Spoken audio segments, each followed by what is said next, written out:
vou compor, por favor, então, o nosso painel, convidando o Roger Santos, da SolarView, por favor, Roger. Também o Renato, vem para cá, Renato, e também o José Márcio Rosa, da Embrastec. Senhores, esse momento realmente é muito, muito especial, porque os senhores vão participar conosco com as perguntas. Eu já quero perguntar se tem alguém aí que gostaria de fazer uma pergunta, pode direcionar para qualquer um dos palestrantes. Eu gostaria de fazer uma pergunta para o Renato, para o José, em relação às proteções. O que os senhores, eu gostaria de saber a opinião dos senhores com relação a alguns investidores que já vêm integrado à proteção. Se, de fato, como é que os senhores entendem se seria necessário uma proteção suplementar, como eu vi ontem em uma palestra anterior, ou precisa de uma análise técnica de engenharia, tanto da parte DC como a parte AC, em relação a essa proteção, se é bem-vinda, é bem vista aos senhores essa análise técnica de proteção? Boa tarde, pessoal. Bom dia, pessoal. Mais uma vez, vou tirar a máscara para que fique um pouco mais compreensível a todos vocês, acredito eu. Bom, é um assunto que é muito discutido nesse momento, principalmente porque alguns fabricantes de inversores têm agregado dentro dos seus inversores proteções. E, de fato, há uma grande demanda de perguntas dos nossos clientes sobre a importância da aplicação de DPS externos, já que os inversores já vêm com proteção. O primeiro ponto que a gente precisa ressaltar, eu acredito que foi uma fala na minha apresentação e também foi a apresentação do José Márcio, a 5419, em 2015, ela foi dividida em 4 cadernos, e é um ponto importante, que é o caderno 2, que chama gerenciamento de risco, é uma parte nova na norma. E o gerenciamento de risco ele vai trazer para a gente a necessidade da aplicação dos DPS, qual o valor de seu posicionamento, essa estrutura que o Zé Márcio mostrou aí, que é o conhecimento das zonas de proteção. Então, o ponto mais importante eu preciso enquadrar meu sistema fotovoltaico dentro de uma zona de proteção, e aí, para fazer as zonas de proteção, eu vou ter que fazer uso de medidas de proteção contra surtos, equalização, aterramento, equipotencialização, redução das malhas e, claro, a aplicação dos DPS. Essas são algumas das medidas de proteção. Estas medidas de proteção vão delinear e vão fazer para a gente, criar para a gente zonas de proteção, e a zona de proteção onde o meu sistema fotovoltaico está instalado, ela deve ser compatível com a suportabilidade natural dos equipamentos. Então, todas as vezes, aí o projeto de proteção, eu vou citar nesse momento em relação aos eletroeletrônicos, que a proteção contra surtos elétricos ela é vasta. A proteção dos eletroeletrônicos dentro de um sistema fotovoltaico, ela nasce com esse conceito. Então, eu tenho que fazer esse gerenciamento de risco e posicionar meu dispositivo dentro de uma zona protegida, essa zona com nível de energia suportável, compatível à suportabilidade do equipamento. E aí há a necessidade da aplicação, das medidas de proteção são os DPS. O segundo ponto que eu vou falar é que, claro, todos os fabricantes de equipamentos, atendendo às normas de compatibilidade eletromagnética, eles têm que ter uma suportabilidade natural a impulsos transitórios.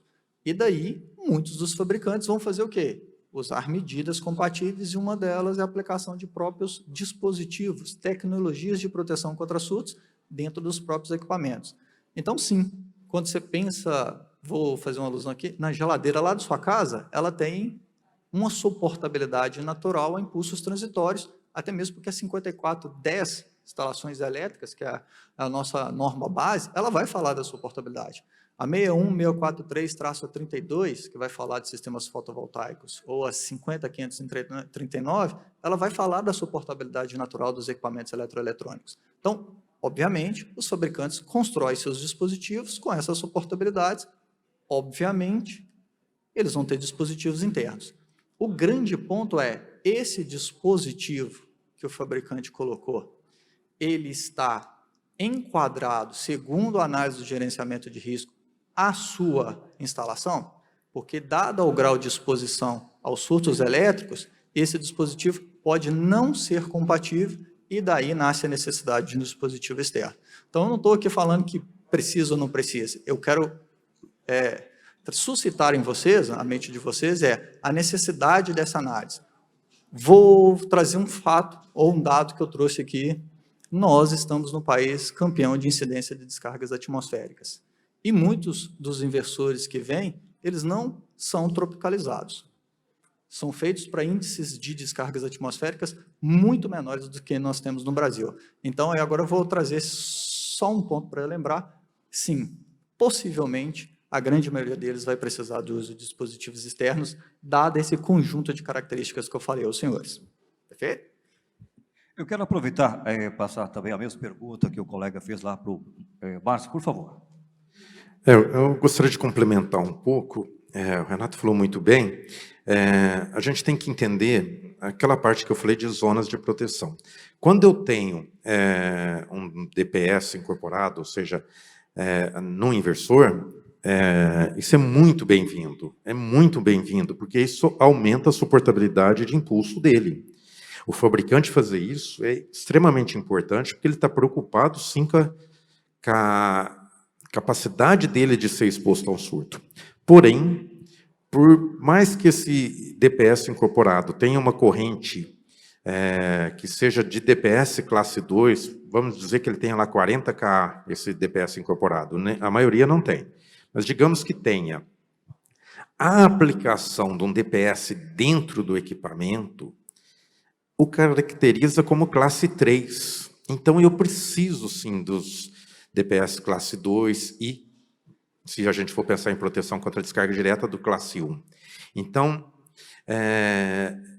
eles se complementam, a gente tem que coordenar isso, coordenar os DPS externos com o DPS interno. Então, ainda mais num país onde a gente tem os índices, né, de descarga atmosférica muito grande. E um detalhe sobre tropicalização, que o Renato comentou, no hemisfério norte, um raio típico é 18 kA, no hemisfério sul, 40 kA. Então, além da gente ter maiores incidências de descargas atmosféricas, as correntes são maiores. Então, um DPS incorporado a um equipamento pode não garantir a segurança que a gente precisa. E nós estamos falando de um equipamento que a gente espera que funcione, um sistema que a gente espera que ele funcione por 25 anos. Então, não posso abdicar de segurança, de proteção, levando em consideração toda essa longevidade que a gente espera para esse sistema. Acho que complementamos e respondemos, né? Perfeito. Mais alguma pergunta? Mas deixa eu aproveitar, enquanto vocês vão pensando para quem vai fazer a pergunta, eu quero fazer uma pergunta para o Alex. Alex, você sempre traz novidades, como todas as empresas trazem, certo? Mas eu gostaria de saber, comentasse um pouquinho mais, qual que é o diferencial da máquina, né, da Hopewit, por favor. Obrigado. Hopewit, na realidade, baseando essa apresentação que eu falei, é uma empresa assim, que fundado em conversor eólica e também trabalhado assim, com inversor centralizada. E fazendo esse know-how e tecnologia, a gente está desenvolvendo a nossa máquina assim, de inversor string. E fornecendo desse equipamento com essa qualidade de exigência para projetos grandes aí, para o mercado do Brasil. Então, isso é uma diferencial que a gente está trazendo para o mercado. E com tudo o que a gente falou, assim, agora um pouco, assim, o nosso colega aí falou sobre DBS, na verdade, a nossa máquina assim, está embutido também o DBS tipo 2 e um chave selecionador no lado CC. Essas aí são algum equipamento que a gente acha, a gente sente essa necessidade que o mercado precisa. Obrigado. Perfeito. Agora a participação do Roger, por gentileza. Roger, você comentou que geralmente o integrador tem algumas dificuldades, mas a pergunta para você, Roger, é o seguinte: quais são então as principais, ou seja, os principais gargalos, né, que o integrador aí encontra nos processos comercial e também no pós-venda? Por favor. Perfeito. Opa. Perfeito. Obrigado, meu amigo Nelson. Cumprimento os colegas aí, né? Muito bacana aqui essa discussão também. E aí, da questão dos gargalos, é o que é sempre importante quando a gente está falando de otimização de processos, né? relacionado com o que a gente conversou anteriormente. E aí, mais para a parte comercial, o que é muito comum no mercado que é altamente competitivo e vai ser cada vez mais competitivo, isso é natural também, né? Acontece que muitas vezes o integrador fotovoltaico ainda utiliza de métodos muito manuais para, por exemplo, gerar propostas, ou então fazer atualização ali de preços. Outra dificuldade que é muito comum é a comparação das tecnologias, das diferentes topologias também para os projetos, né? Seja string, microinversor, otimizadores também. Então, isso é muito comum e acaba que, como consequência, muito tempo é gasto com esse tipo de atividade, que é mais manual, e aí ele perde até em fator de competitividade, quando precisa emitir uma proposta com urgência, para já dar aquela primeira impressão bacana para o cliente, e, claro, né, trazer perspectivas de segurança e confiabilidade, que é algo que vai ser natural transmitido para aquela percepção do projeto como um todo. Então, assim, se eu tenho um bom atendimento desde o início, né, naturalmente, aí eu vou chegando mais aí para essa parte de pós-venda do acompanhamento, que é fundamental também. O que a gente observa é que, infelizmente, muitos integradores ainda não despertaram para a importância do pós-venda. É algo que os colegas comentaram aqui, né, do ponto de vista de assistência, de suporte, e é algo que é fundamental para a sustentabilidade desse mercado como um todo também. E por que dessa importância, né?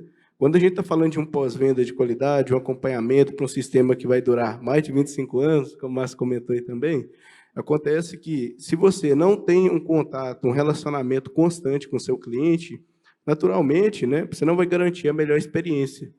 E a experiência ela é fundamental no mercado fotovoltaico, né, quando a gente pensa em pós-venda, porque dos novos negócios, segundo estudos da Greener, mais de 72% desses novos negócios eles chegam através da indicação.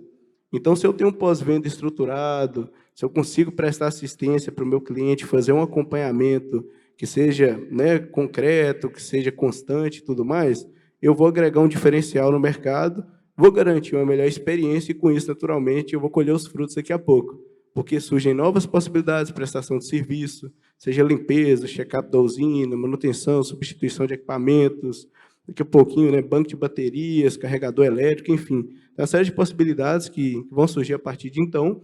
E aí, é claro, né, tem outros negócios que vão surgir também, como as questões da indicação, que vão fomentando, né, em cascata esses frutos aí que são tão importantes. Então, fechando, é basicamente isso, né? Obrigado aí, pessoal.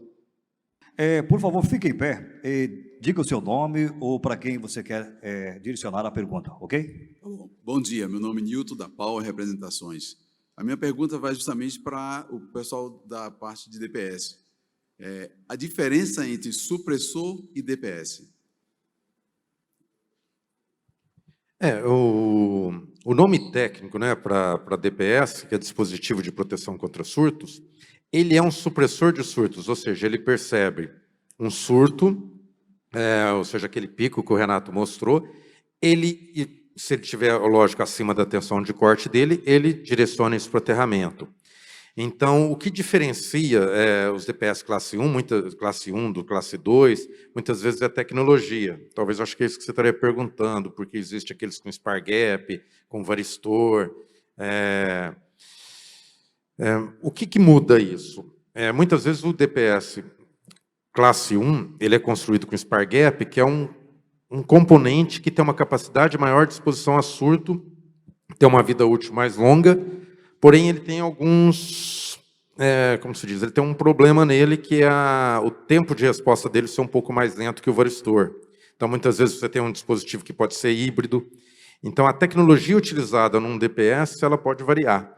Ele pode ser com spar gap, híbrido, que tem o spar gap e o varistor junto, pode ser com varistor. E aí, quando a gente passa para DPS classe 3, tem outras tecnologias também que você utiliza, que é diodos transorbs, né, que são diodos supressores de surtos, então que são mais rápidos, porém suportam uma corrente menor. Então, existem várias tecnologias para você fabricar o DPS. Acho que você quer complementar, Renato? Um pequeno complemento. Eu vou só complementar aqui. O importante disso tudo, quando a gente olha sobre DPS supressores, as nomenclaturas, às vezes elas podem variar, mas muitas das vezes elas vão se referir ao mesmo componente. O que é importante quando a gente fala de surto elétrico é entender que este dispositivo ele é feito para atuar não para as outras anomalias, principalmente porque quando a gente trata das redes concessionárias, há as variações de tensões, que são caracterizadas por sobretensões temporárias, aquelas que acontecem na frequência da rede, duram segundos e até minutos. Quem é da época da lâmpada incandescente vai lembrar dela ficando mais forte e mais fraca. Isso não é surto elétrico. Surto elétrico é aquele evento com grande magnitude, curto espaço de tempo. Os supressores de surto, eles têm que ter tempo de resposta suficiente, ou sua característica tem tempo de resposta suficiente para atuar nesses eventos de curta magnitude, microsegundos. Então, quando eu olho para lá, é um dispositivo de proteção contra surtos, é um supressor de surtos, eu tenho que ver curvas compatíveis, 8/20, 10/350, que é isso que caracteriza a sua atuação para esta anomalia que nós estamos falando. Tá? Isso é o que é importante, porque às vezes eu vou ver alguns outros atenuadores ou alguns outros supressores que vão atuar em outras anomalias da rede que não são surtos elétricos. Perfeito? Perfeito. Eu quero ouvir agora o Alex. Alex, fala um pouquinho para nós da assistência, se tem assistência aqui no Brasil, como é? Por favor. Sim,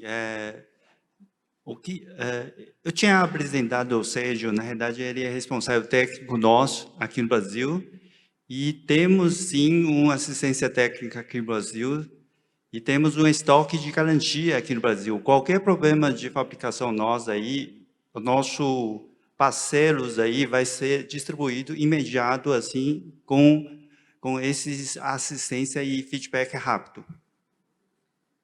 Perfeito. Nós temos sempre um tempo limitado, mas agora nós já estamos no horário. Eu vou pedir para você, então, Alex, fazer as considerações finais. Passa o microfone para cada um, aí nós encerramos, então, o painel, ok?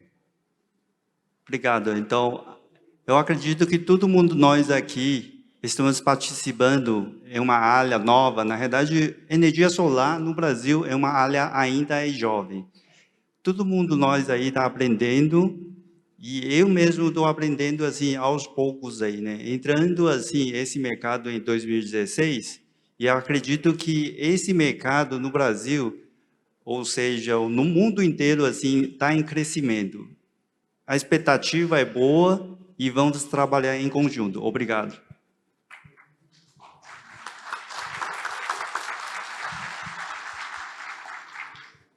Bom, nós da Clamper reiteramos nossos agradecimentos a todos que participaram desse evento, estão nos visitando aqui também no nosso estande, ao Noel, à FRG, aos nossos colegas aqui. Sim, de fato, a perspectiva da Clamper para o mercado, principalmente em 2022, com o avanço das nossas retomadas, né, diria um novo normal aí de funcionamento das coisas, o crescimento grande, significativo do mercado fotovoltaico, principalmente nas regiões onde a gente tem grandes incidências de sol. Então, nossa preocupação, nosso empenho, nosso trabalho diário é porque todo esse investimento, todos esses equipamentos eletroeletrônicos envolvidos estejam protegidos contra surtos elétricos. E para isso, nós da Clamper temos desenvolvido dispositivos cada vez mais aptos, com melhores características e melhores designs para atuação nos sistemas fotovoltaicos. Temos desenvolvido nosso laboratório, temos melhorado nosso processo de logística, isso tudo para que o dispositivo que chegue à mão de vocês, ele seja com entrega rápida, com preço competitivo e, claro, sempre com aquela garantia de marca, né? Garantia de qualidade que a marca Clamper tem para todos vocês. Nós estamos disponíveis sempre que precisarem nos processos de pré- e pós-venda, podem contar com a gente. Ficamos muito agradecidos a todos vocês, a participação, as perguntas, e desejamos um ótimo evento, um ótimo dia para todos vocês. Olá, pessoal. Fica também esse sentimento, né, de gratidão pela oportunidade, muito bacana. É muito legal também a gente observar um auditório que ele está cheio de pessoas comprometidas e preocupadas, né, em acompanhar as evoluções do setor, de um mercado que com certeza vai crescer cada vez mais, né, tem crescido vertiginosamente e certamente vai seguir o mesmo ritmo nos próximos anos. Aproveito para fazer o convite também, para quem ainda não conhece soluções da SolarView, pode passar lá no stand, tá? Vai ser um prazer recebê-los aí, estamos como expositores também. E é isso, né? A gente acredita muito que, com esse avanço tecnológico, a gente tem que fazer esse estudo de priorização das coisas também, né? Cada vez a gente está mais conectado, essas ondas de digitalização, descarbonização, descentralização, são tendências muito fortes, né, para os próximos anos, a gente já está observando isso concretamente. E aí, nesse sentido, a gente tem que procurar, né, cada vez mais tomar cuidado aí com a questão do tempo e tudo, e otimizar os processos para ter resultados que sejam mais efetivos, né, dado um cenário que ele é altamente competitivo também. Então, fica esse convite para essa reflexão, né, que eu, como integrador, posso evoluir nos meus processos, posso melhorar, posso automatizar, para focar no que mais importa, que é o relacionamento com o cliente, que é aquela atenção, que é conseguir prestar assistência, e aí, com certeza, os frutos chegam naturalmente com isso, né? Então, são minhas considerações aí, no mais, obrigado a todos pela oportunidade. Bom, nós temos participado dos fóruns, né? Voltamos esse ano, o primeiro foi no Rio de Janeiro, ficamos aí uma lacuna. Queria parabenizar o Tiago, da FRG, o ABGD, por promover esses fóruns. É muito importante. O sistema solar, né, é muito, como o Alex falou, é novo no Brasil, então a gente discutir os assuntos do setor é muito importante. Então, eu acho o fórum extremamente essencial, porque o nosso desafio para o 2022, que será um ano excelente para o setor, é a gente pensar em 3 pilares: qualidade, tanto de serviço quanto de produto; segurança, não abdicar de segurança de maneira nenhuma, pensando em preço. Lembre-se que é um sistema que vai durar 25 anos, então segurança não é inegociável. A gente não pode abrir mão de segurança, nem qualidade, nem segurança. E o terceiro ponto, que sem ele não adianta nenhum dos dois anteriores: capacitação. Precisamos sempre estar buscando treinamento, ler a respeito, porque se eu tiver um produto de qualidade, se eu tiver equipamentos de segurança, mas eu não souber aplicá-lo, eu não vou ter o resultado que eu espero. Então, capacitação, gente, acho que essa é a palavra-chave para o sucesso. 3 pilares: segurança, qualidade e capacitação. E, falando em capacitação dos nossos produtos, o nosso suporte técnico na fábrica está lá à disposição de todos. Tem dúvida técnica, tem dúvida de qual produto utilizar, liga lá, nossa equipe está lá à disposição. E gostaria de convidá-los, outro I, né? Gostaria de convidá-los a visitar o nosso estande, estamos lá para recebê-los. Obrigado a todos. Quero agradecer, então, às pessoas que estiveram conosco, vocês, muito obrigado. Roger Santos, muito obrigado pelo seu carinho conosco. Renato Teixeira, também da Clamper, obrigado. Márcio, da Embrastec, também. Parabenizar você, Alex, teu português está excelente, viu? Obrigado pela participação.